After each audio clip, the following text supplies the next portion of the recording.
پردہ نشیمہ اور بہنوں، السلام علیکم ورحمۃ اللہ وبرکاتہ۔ وعلیکم السلام۔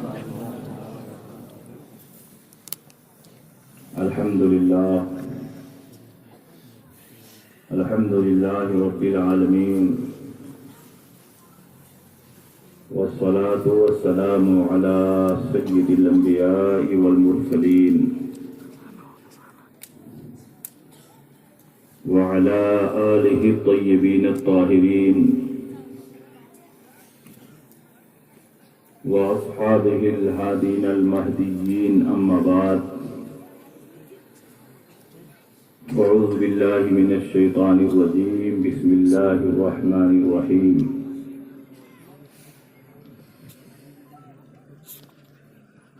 ومن يشاقق الرسول من بعد ما تبين له الهدى ويتبع غير سبيل المؤمنين نوله ما تولى ونصله جهنم وساءت مصيرا۔ آمنت بالله، صدق الله مولانا العظيم، وصدق رسوله النبي الأمين المكين الكريم، ونحن على ذلك لمن الشاهدين والشاكرين، والحمد لله رب العالمين۔ کچھ کہنے اور سننے سے بیشتر آئیے ہم اور آپ مل جل کر انتہائی خلوص و محبت اور احترام و عقیدت کے ساتھ گنبد خضرا میں آرام فرمانے والے آقا و مولا، مدنی تاجدار، دونوں عالم کے مالک و مختار، سید ابرار و اخیار جناب احمد مجتبیٰ محمد مصطفیٰ صلی اللہ علیہ وسلم کی بارگاہ میں جھوم جھوم کر درود شریف کا نذرانہ عقیدت پیش کریں اور پڑھیں۔ اللہم صلی علی سیدنا و شفیعنا و حبیبنا و مولانا محمد وبارک وسلم، صلاۃ و سلاما علیک یا رسول اللہ صلی اللہ تعالی علیہ وسلم۔ حضرات، آج کا یہ عظیم الشان اجلاس جس میں ہم اور آپ حاضری کی سعادتیں حاصل کر رہے ہیں، پوری کامیابی کے ساتھ اپنی منزل کی طرف رواں دواں ہے۔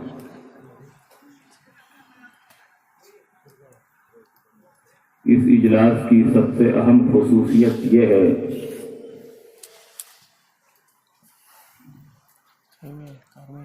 کہ اس اجلاس میں جلسے کی سرپرستی فرمانے کے لیے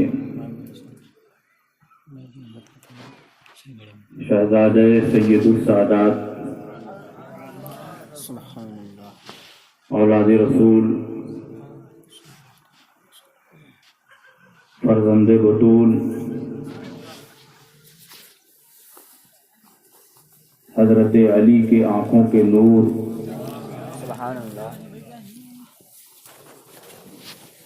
محبوب المشائخ، مخدوم العلماء،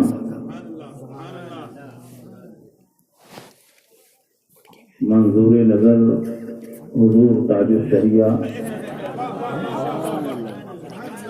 معتمد حضور محدث کبیر،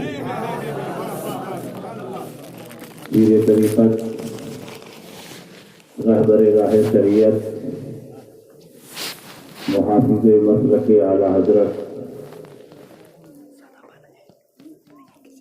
حضرت علامہ سید شاہ گلزار میاں صاحب قبلہ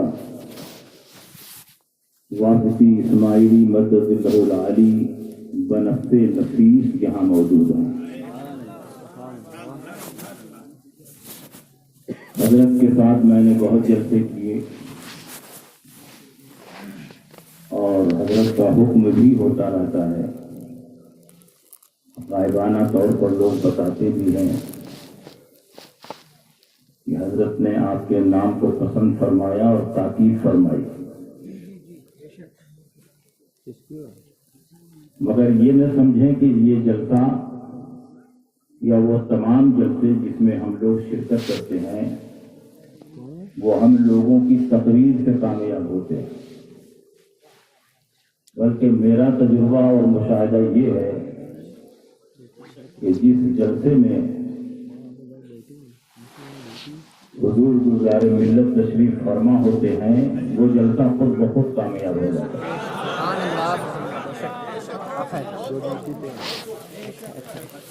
اور دوسری خصوصیت یہ ہے کہ ان کا جلسہ بریلی شریف کا جلسہ لگتا ہے، اور بھی بہت سارے جلسے ہوتے ہیں، ہم لوگ جاتے رہتے ہیں، ملک بیرون ملک میں سفر ہوتا ہے، افریقہ اور یورپ کے صحراؤں میں بھی تقریریں ہوتی ہیں، لیکن حضور گلزار ملت کے جلسے کی یہ خصوصیت میں نے نوٹ کی کہ یہ جس جلسے میں شریک ہوتے ہیں لگتا ہے کہ بریلی شریف کے عرس والا جلسہ، حتیٰ کہ عرس مسولی میں بھی کئی بار شریک ہوا تو مجھ کو لگا ہی نہیں کہ یہ عرس مسولی ہے، ایسا محسوس ہو رہا تھا کہ ان کے اعلیٰ حضرت کام ہو بیٹھے، اور جتنے خطبہ جو اچھی تقریر کرنے والے ہیں حضرت فرماتے ہیں کہ اعلیٰ حضرت پہ تقریر کیجیے، مفتی اعظم پہ تقریر کیجیے، تاج الشریعہ پہ تقریر کیجیے۔ ہر سجادہ نشین تو یہ چاہتا ہے کہ اس کے آباء و اجداد کی کرامتیں بیان کی جائیں، اس کے آباء و اجداد کی عظمت کا پرچم لہرایا جائے، پیسہ ان کا، اسٹیج ان کا، محنت ان کی، لیکن سارے مقررین سے یہ فرماتے ہیں کہ آپ اپنی تقریر میں اعلیٰ حضرت کا تعارف کروائیں، آپ اپنی تقریر میں مفتی اعظم کی عظمت کو بیان کریں، حضور تاج الشریعہ کی کرامتیں بیان کریں، اور میں کہتا ہوں کہ یہ حضور گلزار ملت کی تواضع ہے، اور اللہ کے ان محبوبوں سے ان کی محبت حقیقت میں اللہ و رسول سے اختیار کرتا ہے، اللہ تعالیٰ اس کا رتبہ اور اونچا۔ اعلیٰ حضرت عظیم البرکت مجدد دین و ملت فاضل بریلوی رضی اللہ تعالی عنہ جو جماعت اہل سنت کے عظیم محسن ہیں، جنہوں نے لاکھوں لاکھ مسلمانوں کے دین و ایمان کی حفاظت فرمائی، جب خانقاہوں کے تقدس پر حملے ہو رہے تھے اعلیٰ حضرت امام احمد رضا میدان عمل میں کود کر پڑتے ہیں، جب عرس کی شرعی حیثیت کو چیلنج کیا جا رہا تھا امام احمد رضا کتابیں لکھ رہے ہیں، جب نبی اکرم کے علم غیب کو چیلنج کیا جا رہا تھا اعلیٰ حضرت امام احمد رضا کا قلم چل رہا ہے۔ حضور گلزار ملت فرماتے ہیں کہ جب خانقاہوں کے تقدس پر حملہ ہو رہا تھا تو بریلی کے امام احمد رضا نے خانقاہوں کی عزت بچائی، اور آج اگر مسلک اعلیٰ حضرت پر حملہ ہوا تو ہم خانقاہ والا کی ذمہ داری ہے کہ اعلیٰ حضرت کے مسلک کا دفاع کریں۔ اعلیٰ حضرت امام احمد رضا کسی معمولی شخصیت کا نام نہیں ہے۔ 10ویں صدی ہجری کے بعد پوری دنیا میں امام احمد رضا کے ٹکر کا نہ کوئی مجدد پیدا ہوا نہ کوئی محقق پیدا ہوا۔ علامہ جلال الدین سیوطی 10ویں صدی ہجری کے مجدد ہیں، انہوں نے 1000 سے زیادہ کتابیں تصنیف فرمائیں۔ میں یقین کی بنیاد پر اور تحقیق کی بنیاد پر بول رہا ہوں کہ علامہ جلال الدین سیوطی کے بعد پوری دنیا میں چاہے وہ عالم عرب ہو یا عالم عجم ہو، امام احمد رضا کے ٹکر کا کوئی محقق پیدا ہی نہیں ہوا جس نے 1000 سے زیادہ کتابیں لکھی۔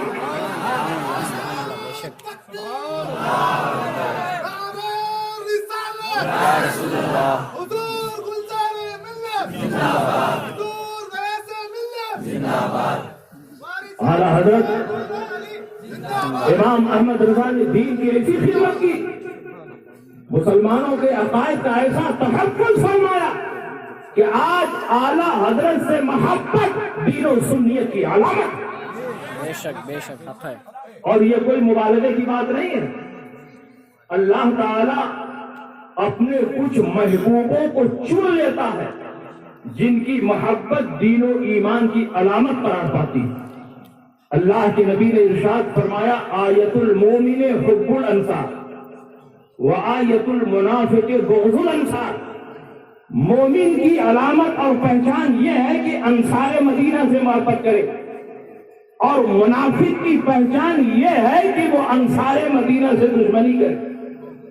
اور حضرت علی کے بارے میں بھی اللہ کے نبی نے فرمایا کہ مومن کبھی علی سے ناراض نہیں ہو سکتا اور منافق علی سے کبھی خوش نہیں ہو سکتا۔ تو حضرت علی بھی انہی شخصیات میں ہیں کہ ان کی محبت ایمان کی پہچان ہے، اور ان کی عداوت و دشمنی یہ گمراہی اور بددینی کی دلیل۔ اور دور اخیر میں اعلیٰ حضرت امام احمد رضا بھی انہی مخصوص بندوں میں شامل ہیں جن کی محبت دین و ایمان کی علامت اور پہچان ہے، اور ان کی عداوت و دشمنی یہ گمراہی اور بددینی کی دلیل ہے۔ علامہ سید علوی مالکی فرماتے ہیں نحن نعرف بتصنیفاتہ و تالیفاتہ حبہ علامت السنیہ وبغضہ علامت البدعہ۔ ہم امام احمد رضا کو ان کی تصنیف و تعریف کے ذریعے پہچانتے ہیں، ان سے محبت کرنا سنی ہونے کی دلیل ہے، اور ان سے عداوت و دشمنی کرنا یہ گمراہی اور بددینی کی دلیل ہے۔ اور علامہ مغربی فرماتے ہیں اذا جاء رجل من الهند فسألناه عن الامام احمد رضا، جب ہمارے پاس ہندوستان کے حجاج آتے ہیں اور ہمیں یہ جانچنا ہوتا ہے کہ یہ سنی ہے کہ سنی نہیں ہے، ہم اس کے سامنے اعلیٰ حضرت کا تذکرہ کرتے ہیں، اعلیٰ حضرت کا خطبہ پڑھتے ہیں، اور اس کے چہرے کو غور سے دیکھتے ہیں۔ اگر اعلیٰ حضرت کا نام لینے سے چہرے پر خوشی اور مسرت کے آثار نمایاں ہو جائیں فعلمنا انہ من اہل سنت والجماعہ، ہم فوراً سمجھ جاتے ہیں یہ اہل سنت والجماعت سے ہے۔ اور اگر اعلیٰ حضرت کا نام لینے سے چہرہ بگڑ جاتا ہے فعلمنا انہ من اہل البدع والضلالہ، ہم فوراً سمجھ جاتے ہیں کہ یہ بدعتی اور گمراہ ہے۔ ھذا ھو المعیار عندنا، یہی ہمارے نزدیک سنیت کا معیار ہے۔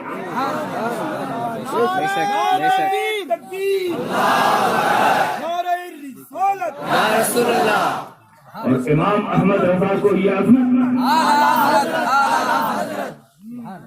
امام احمد رضا کو یہ رتبہ آل رسول کی عظمت اور ان کی محبت کے صدقے میں ملا۔ اور یہ آج کی بات نہیں ہے، امام اعظم ابو حنیفہ کی تاریخ اور سیرت کا مطالعہ کرو۔ امام اعظم ابو حنیفہ اپنے زمانے کے سب سے بڑے امام، اور صرف اپنے زمانے کے نہیں بلکہ قیامت تک جتنے فقہا پیدا ہوں گے فقہ کے معاملے میں امام اعظم ابو حنیفہ ان کے باپ ہیں، اور قیامت تک پیدا ہونے والے سارے فقہا ان کی اولاد ہیں۔ یہ میں نہیں کہتا، حضرت امام شافعی فرماتے الناس فی الفقہ عیال ابی حنیفہ من لم ينظر فی کتبہ لم يتفقہ فی الدین ولم یتباہر۔ فقہ کے معاملے میں سارے فقہا امام اعظم ابو حنیفہ کی اولاد ہیں، اور امام اعظم ابو حنیفہ سارے فقہا کے باپ ہیں۔ جس نے ان کی کتابوں کو پڑھا نہیں نہ فقیہ بن سکتا ہے نہ متبحر عالم دین بن سکتا ہے۔ لیکن امام اعظم ابو حنیفہ کا کیا حال ہے جب آپ امام باقر رضی اللہ تعالیٰ عنہ کی خدمت میں پہنچے؟ اور امام باقر کون ہے؟ حضرت امام زین العابدین کے بیٹے۔ اور امام زین العابدین کون ہے؟ حضرت امام حسین کے شہزادے، اور حضرت امام حسین کو جانتے ہی حضرت علی اور حضرت فاطمہ کے شہزادے، نبی کے نواسے۔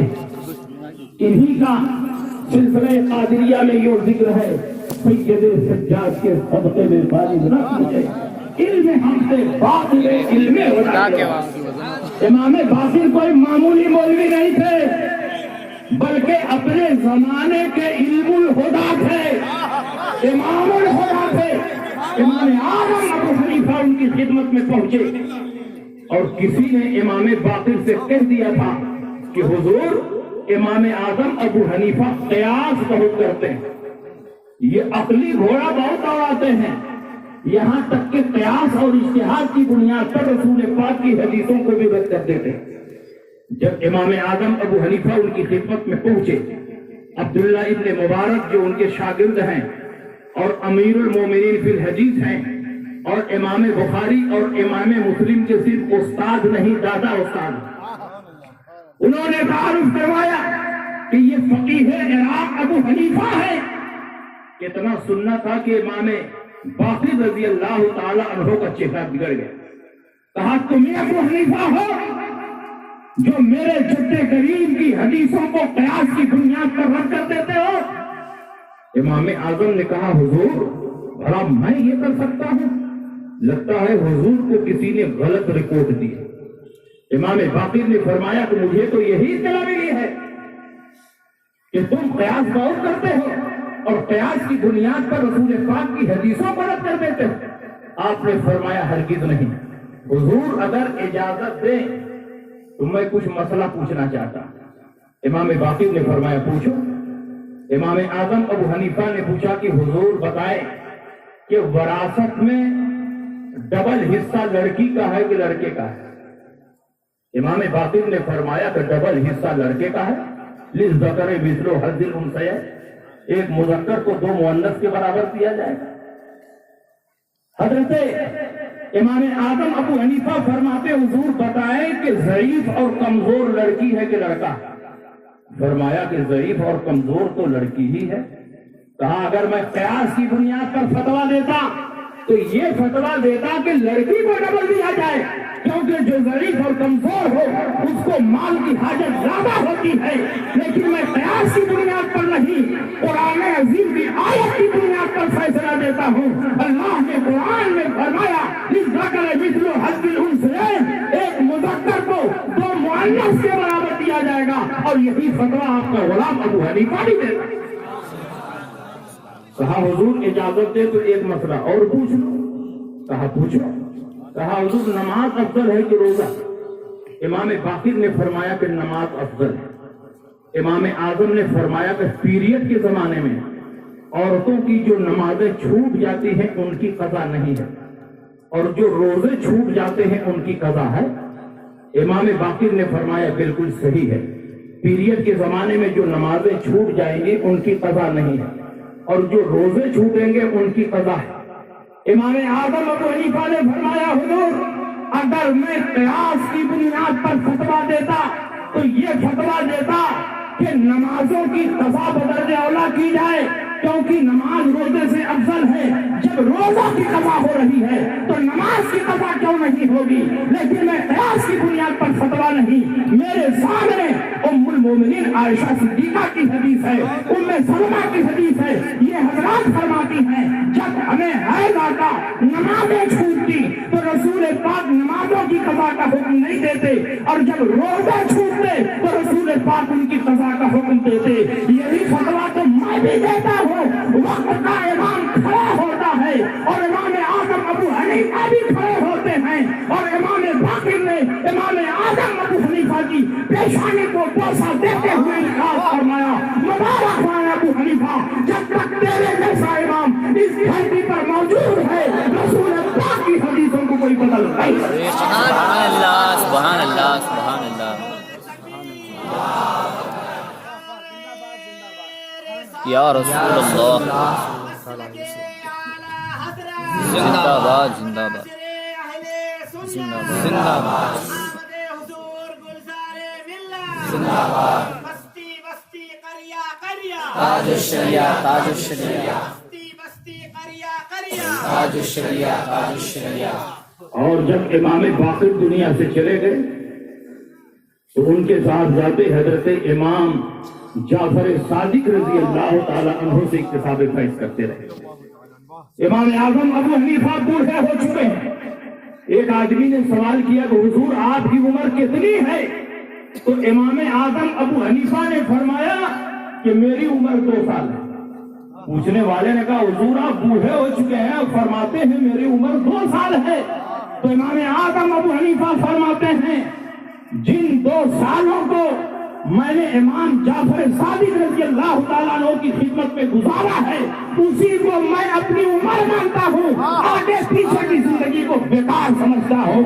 آپ نے ارشاد فرمایا لولا السنتان لخلق النعمان، اگر یہ 2 سال نہ رہے ہوتے تو نعمان ہلاک ہو گئے ہوتے۔ اس کا مطلب یہ ہے کہ امام اعظم ابو حنیفہ نے بھی اولاد رسول کی عظمت کو تسلیم کیا اور اس بات کا اعتراف کیا کہ آدمی اپنی محنت اور کسب سے کمال کے درجے پر پہنچ سکتا ہے، لیکن تکمیل کا مرحلہ اس وقت تک حاصل نہیں ہو سکتا جب تک کسی عالم ربانی اور آل رسول کے دعوت سے منفرد نہ ہو۔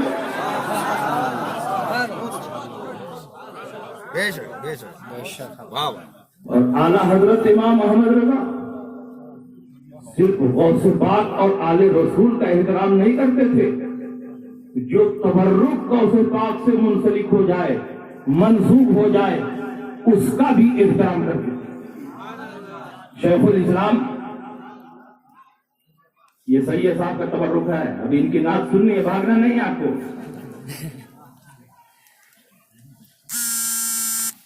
شیخ الاسلام مدنی میاں کے والد ہیں محدث اعظم کچوجوی سید محمد، اس وقت تک تجربات کی دولت سے مارا مار، پورے ہندوستان میں ان کے گھر کے مربیوں نے نگاہ دوڑائی تو اس وقت غیر منقسم ہندوستان کے سب سے بڑے مفتی اعلیٰ حضرت امام احمد رضا صاحب، ان پر نگاہ انتخاب ٹھہری، فیصلہ ہوا کہ اعلیٰ حضرت کی بارگاہ میں ان کو بھیجا جائے اور اعلیٰ حضرت کی بارگاہ میں رہ کر یہ فتویٰ نویسی کی ٹریننگ حاصل کرے۔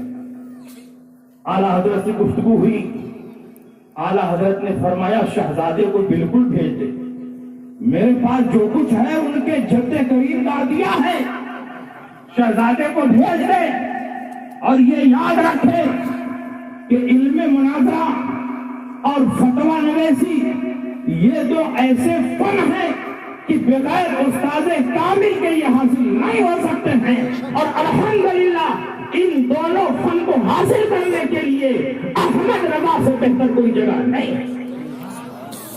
محدث اعظم کچوجوی پہنچے، پہلے دن مہمان رہے، دوسرے دن اعلیٰ حضرت امام محمد رضا نے ان کو اپنی بارگاہ میں بلایا، چارپائی بچھی ہوئی تھی، ایک طرف اعلیٰ حضرت بیٹھے ہیں اور دوسری طرف محدث اعظم کچوجوی بیٹھے ہیں جو فتویٰ نویسی کی ٹریننگ لینے کے لیے وہاں پہنچے۔ اعلیٰ حضرت نے ذمہ داری دینے سے پہلے اپنی جیب خاص سے اس زمانے میں 11 روپیہ نکالے اور خادم سے کہا جاؤ تبرک لے کر آؤ۔ خادم گیا، تبرک لے کر آیا، اعلیٰ حضرت نے چارپائی پر تبرک رکھا اور فاتحہ پڑھی، غوث پاک کے نام فاتحہ پڑھی اور اپنے ہاتھ سے تبرک اٹھایا، محدث اعظم کو عطا فرمایا، لیجئے یہ تبرک کھا لیجئے۔ انہوں نے کھا لیا۔ اس کے بعد اعلیٰ حضرت امام احمد رضا نے بقیہ تبرک اپنے خدام کو عطا فرمایا کہ آپ لوگ آپس میں تقسیم کر کے کھا لیں۔ خدام نے آپس میں بانٹ کر کے کھا لیا۔ محدث اعظم کا بیان ہے کہ اچانک میں نے دیکھا کہ اعلیٰ حضرت امام احمد رضا اپنی چارپائی سے نیچے اتر آئے۔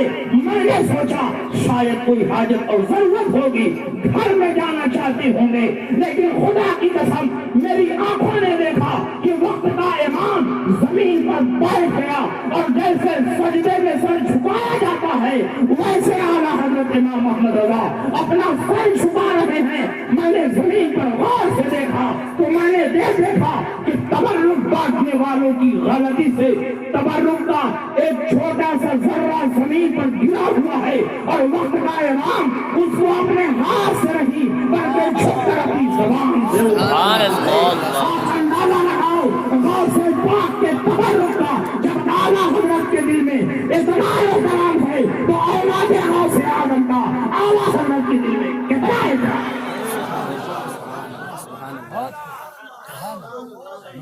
اور اسی احترام میں اعلیٰ حضرت کو سادات کرام کا مقتدی بنا دیا۔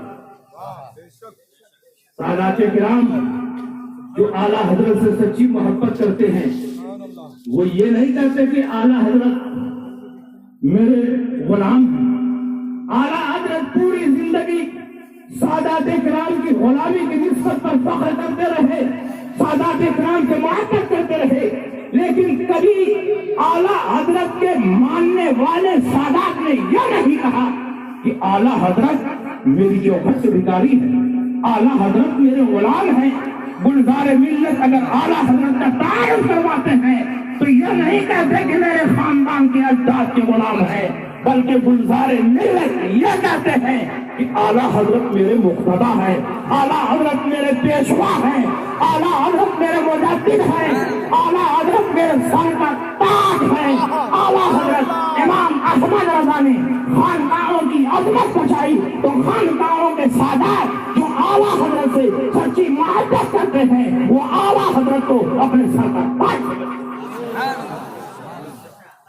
اور اعلیٰ حضرت کو اسی محبت نے اتنا نوازا کہ اعلیٰ حضرت غوث پاک کے نائب مطلق اور مظہر اعظم بن گئے۔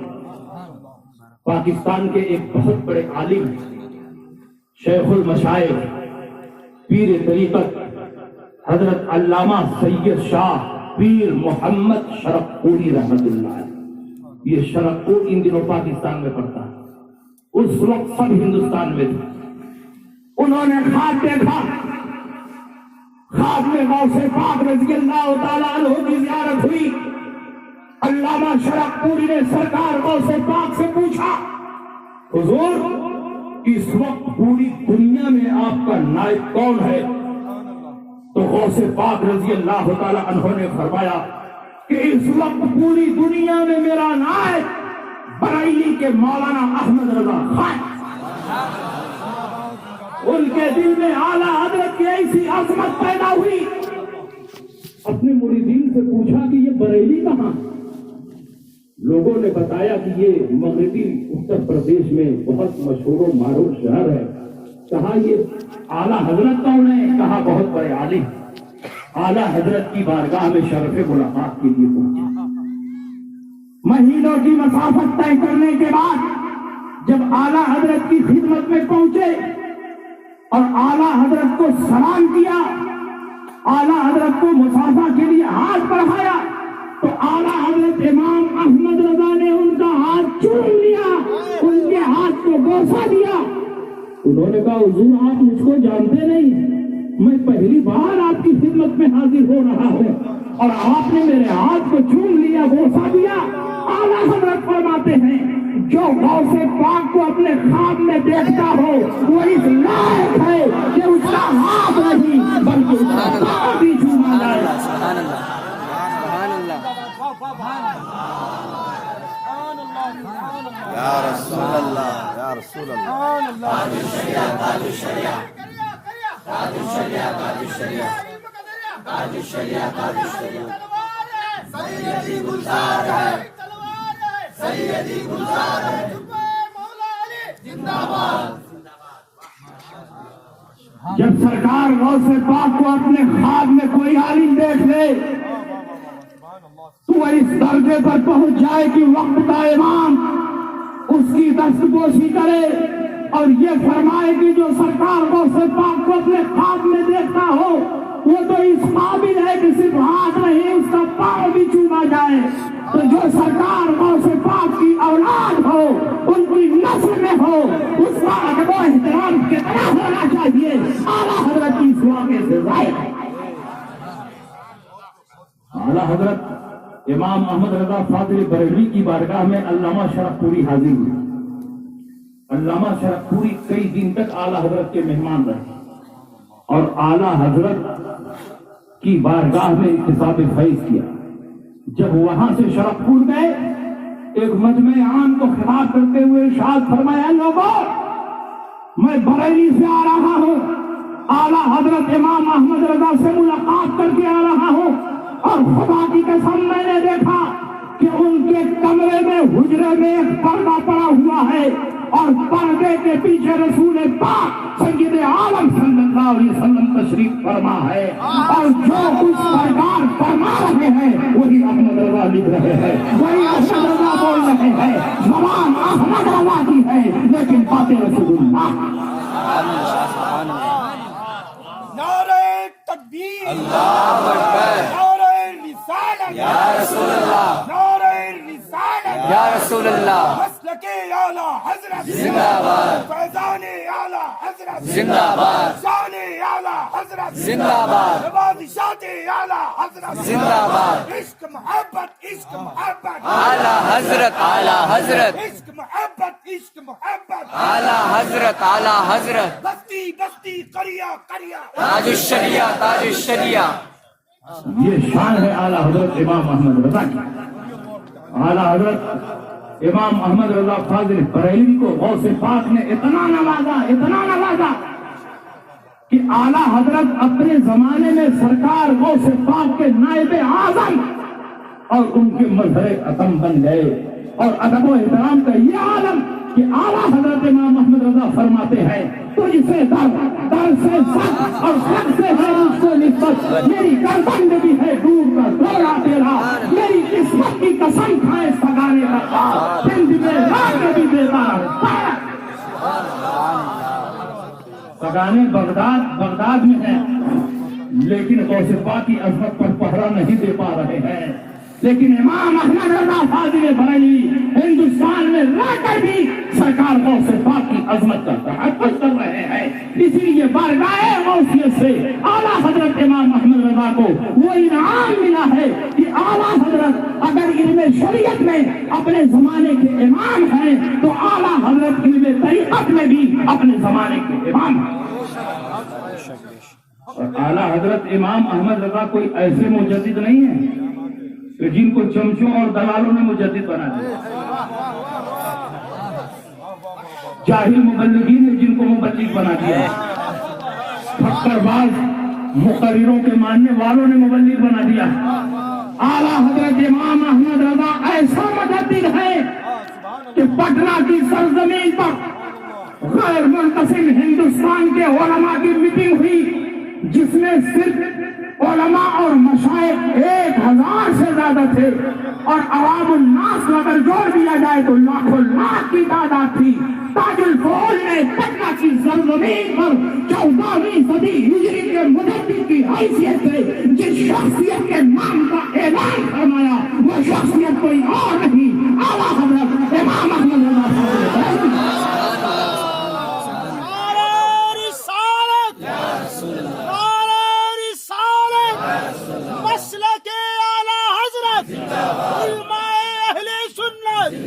فیضان حضور تاج الشریعہ، فیضان حضور محدث کبیر، آمد حضور گلزار ملت۔ اسی لیے اعلیٰ حضرت کا مسلک آج پوری دنیا میں چمک رہا ہے۔ دنیا کے جس خطے میں چلے جائیے مسلک اعلیٰ حضرت کا نعرہ لگ رہا ہے۔ مخالفت کرنے والے مخالفت کر رہے ہیں لیکن اعلیٰ حضرت کی شخصیت پر کوئی اثر نہیں پڑ رہا ہے، اس لیے کہ اعلیٰ حضرت امام احمد رضا کسی معمولی مولوی کا نام نہیں ہے بلکہ رسول پاک کے معجزات میں سے ایک عظیم معجزے کا نام اعلیٰ حضرت امام احمد رضا ہے۔ کرامتوں میں سے ایک زندہ کرامت کا نام اعلیٰ حضرت امام احمد رضا۔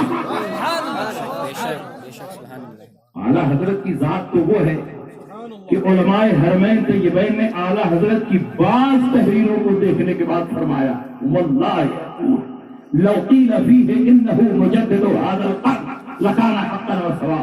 خدا کی قسم اگر اعلیٰ حضرت امام احمد رضا کے بارے میں یہ اعلان کر دیا جائے کہ یہ اس صدی کے مجدد ہیں تو اس میں کوئی مبالغہ نہیں بلکہ 100% یہ بات صحیح ہے۔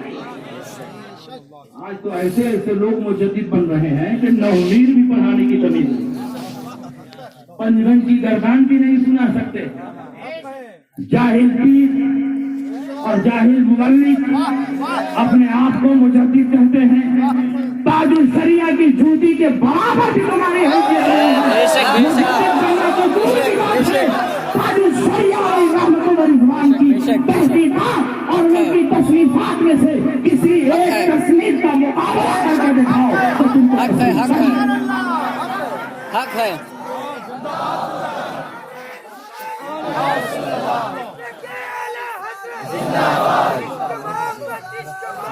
اعلیٰ حضرت، اعلیٰ حضرت، سبحان اللہ. تاج الشریعہ، تاج الشریعہ، تاج الشریعہ، تاج الشریعہ، تاج الشریعہ کیسا ہو. زندہ باد، زندہ باد، زندہ باد، زندہ باد، زندہ باد. آج اعلیٰ حضرت امام احمد رضا رضی اللہ تعالیٰ عنہ سے محبت دین و ایمان کی علامت اور پہچان. مخالفت کرنے والے مٹ گئے، وہ خانقاہیں تباہ و برباد ہو گئی. جو اعلیٰ حضرت کی مخالفت میں اٹھی وہ خطبہ جن کے دروازوں پر پروگرام دینے والوں کی لمبی لمبی لائنیں لگی تھی، آج گلیوں اور کوچوں میں پتھر بازوں کی طرح گھومتے ہوئے نظر آ رہے ہیں. وہ پیرانے طریقت جن سے مفاہمہ کرنا دشوار تھا، آج 500 روپیے کا پروگرام دینے کے لیے تیار ہے. یہ نتیجہ ہے اعلیٰ حضرت امام احمد رضا کی مخالفت کا. اگر امام احمد رضا کو اپنے سر کا تاج سمجھتے تو آج تم بھی دنیا کے حصے میں ایسے ہی بلند و بالا سمجھے جاتے جیسے گلزار ملت ہندوستان کے کونے کونے میں تھے. سبحان اللہ، سبحان اللہ، بہت عمدہ، بہت اچھا، سبحان اللہ. اعلیٰ حضرت امام احمد رضا کی ذات محتاج تعارف نہیں ہے. مخالفت کرنے والے مخالفت کرتے رہیں گے لیکن اعلیٰ حضرت کا کچھ نہیں بگڑے گا. تمہارا نام و نشان مٹ جائے گا. اللہ کے نبی نے ارشاد فرمایا لا تزال طائفة من امتی قائمین علی الحق لا یضرهم من خالفهم حتی یاتی امر اللہ. ہر زمانے میں ایک گروہ حق پر رہے گا، حق کو قائم کرے گا.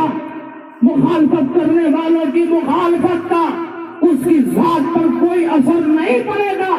صدیق اکبر رضی اللہ تعالیٰ عنہ اپنے دور میں اس گروہ کے سردار کامل تھے جنہوں نے مانعین زکات کے خلاف جہاد کا فتویٰ دے کر یہ بتا دیا کہ آج سنیت کی پہچان یہ ہے کہ جو مسلک صدیقی پر قائم ہے وہی سچا مسلمان ہے، سچا سنی ہے، اور جو مانعین زکات کے خیمے میں نظر آ رہا ہے وہ ڈپلیکیٹ مسلمان. زمانہ آگے بڑھا. حضرت علی کرم اللہ تعالیٰ عنہ کے زمانے میں 2 گروہ پیدا ہوئے، ایک رافضی ایک خارجی. رافضیوں نے حضرت صدیق اکبر اور حضرت عمر ابن خطاب کی فضیلت کا انکار کیا، اور خارجیوں نے نبی کے دونوں دامادوں سے محبت کو دشمنی میں تبدیل کر دیا. اس دور میں امام اعظم ابو حنیفہ نے اہل سنت کی پہچان بتائی تفضیل الشیخین حب الخطنین، جو صدیق اکبر اور عمر ابن خطاب کو تمام صحابہ میں سب سے افضل مانے. وہ سچا سنی ہے اور جو نبی کے دونوں دامادوں سے سچی محبت کرے وہ سنی ہے. جو تفضیل الشیخین کا انکار کرے، حب الخطنین کا انکار کرے، وہ سچا اور پکا مسلمان نہیں. تفضیل الشیخین کی علامت مقرر کی گئی رافضیوں سے بچنے کے لیے، اور حب الخطنین کی علامت مقرر کی گئی خارجیوں سے بچنے کے لیے. اور کچھ ہی دنوں کے بعد معتزلہ فرقہ پیدا ہوا، اس نے مسائل الخفین کا انکار کر دیا. جبکہ امام محمد فرماتے ہیں کہ اس باب میں اتنی حدیثیں آئیں کہ دن کے اجالے کی طرح حدیثیں میرے سامنے آ گئی، تب جا کر میں نے مسائل الخفین کا قول کیا. امام اعظم ابو حنیفہ رضی اللہ تعالیٰ عنہ نے اس دور میں سنیوں کی 3 پہچان بتائی: تفضیل الشیخین، حب الخطنین، المسح علی الخفین. زمانہ جیسے جیسے آگے بڑھتا ہے اہل سنت کو ممتاز کرنے کے لیے کسی نہ کسی علامت اور نشانی کی ضرورت ہے. بے شک بے شک، سبحان اللہ. جب زمانہ اور آگے بڑھا، حضرت امام احمد بن حنبل رضی اللہ تعالیٰ عنہ کا زمانہ آیا. اس دور میں ایک باطل فرقہ پیدا ہوا جس کو معتزلہ کہتے ہیں. اس نے کہا جیسے زمین مخلوق ہے، آسمان مخلوق ہے، چاند اور سورج مخلوق ہے، وادیوں کو سار مخلوق ہے، اسی طرح معاذ اللہ قرآن بھی مخلوق ہے۔ بتاؤ جو مخلوق ہے وہ مٹنے والا ہے کہ نہیں ہے؟ اس کے لیے عدم ہے کہ نہیں ہے؟ اگر کوئی قرآن کو مخلوق کہتا ہے گویا بالفاظ دیگر اس قرآن کو مٹنے والا اور فنا ہونے والا بتا رہا ہے، جبکہ قرآن اللہ کا کلام ہے اور اللہ کا کلام اللہ کی صفت ہے اور اللہ کی ہر صفت ازلی اور ابدی ہے، قدیم ہے، جس طرح اللہ ہمیشہ سے ہے ہمیشہ رہے گا، اسی طرح اس کی صفات بھی ہمیشہ سے ہے اور ہمیشہ رہے گا۔ امام احمد ابن حنبل نے اس دور میں جبکہ بڑے بڑے علماء گوشہ تنہائی میں بیٹھے ہوئے تھے، مامون کے سامنے کسی کو آنے کی ہمت نہیں ہو رہی تھی، امام احمد ابن حنبل نے میدان عمل میں قدم رکھا اور معتزلہ کے خلاف کفر کا فتویٰ دیا۔ القرآن کلام اللہ سے غیر مخلوق، قرآن اللہ کا کلام ہے، مخلوق نہیں ہے، جو قرآن کو مخلوق کہتا ہے وہ کافر و مرتد ہے۔ اس دور میں اہل سنت کی پہچان یہ ہوئی کہ جو مسلک امام احمد بن حنبل پر قائم ہے وہ سچا مسلمان ہے، اور جو معتزلہ کے فیدے میں نظر آ رہا ہے وہ جھوٹا مسلمان ہے۔ زمانہ اور آگے بڑھا اور اکبر کا زمانہ آیا، اکبر کی جاہل کھوپڑی میں کسی نے یہ بات ڈال دی کہ ہر 1000 سال کے بعد ایک نئے دین اور ایک نئے مذہب کی ضرورت پڑتی ہے، اور اسلام کو 1000 سال بیت چکے ہیں، اس لیے ایک نئے دین کی ضرورت ہے۔ چنانچہ چند مذاہب کا مطالعہ کرنے کے بعد کچھ باتوں کو چن کر ماجو نے مرکب تیار کیا اور دین الہی کے نام سے ایک کفری اور باطل دین دنیا کے سامنے پیش کیا، اور طاقت کے زور پر دین الہی کو پھیلانے کی کوشش کی۔ اللہ رب العزت نے دین الہی کے فتنے کو مٹانے کے لیے مجدد الفسانی کو پیدا فرمایا۔ مجدد الفسانی نے اکبر کے دربار میں کھڑے ہو کر اس کے باطل عقائد و نظریات کی تجزیہ ہوا۔ اس دور میں اہل سنت کی پہچان یہ بنی کہ جو مجدد الفسانی کے مسلک پر ہے وہی سچا مسلمان ہے، اور جو دین الہی کو مان رہا ہے وہ برا اور بدی۔ سبحان اللہ سبحان اللہ۔ زمانہ اور آگے بڑھا، مجدد اعظم اعلیٰ حضرت کا زمانہ ہے۔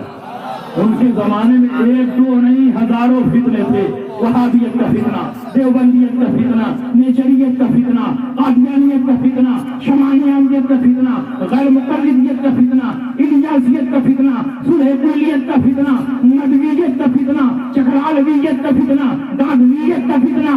ان تمام فتنوں کے مقابلے میں اعلیٰ حضرت امام احمد رضا حد سکندری بن کر کھڑے ہو گئے اور تنہے تنہا ان تمام فتنوں کا مقابلہ کیا۔